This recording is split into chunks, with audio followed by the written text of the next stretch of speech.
বর্তমান সময়ের জনপ্রিয় গায়ক ও অভিনেতা তাহসান রহমান খান। আলো আলো আমি কখনো খুঁজে পাবো না গাওয়া তাহসান জীবনে আরেকবার আলো খুঁজে পেয়েছিলেন ঠিকই, কিন্তু অল্প দিনের ব্যবধানেই তা মুছে গিয়েছে।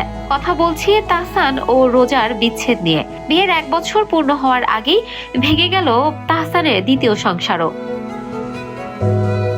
যুক্তরাষ্ট্র প্রবাসী মেকআপ আর্টিস্ট রোজা আহমেদের সঙ্গে তাহসানের বিচ্ছেদের খবর আগেই প্রকাশ্যে আসলেও এবার তা আরও স্পষ্ট করলেন রোজা নিজেই।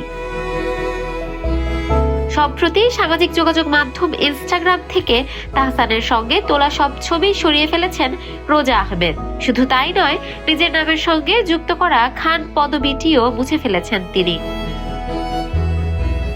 একসময় তার ইনস্টাগ্রাম অ্যাকাউন্টের নাম ছিল রোজা আহমেদ খান, যা এখন পরিবর্তিত হয়ে শুধু রোজা আহমেদ হয়ে গেছে।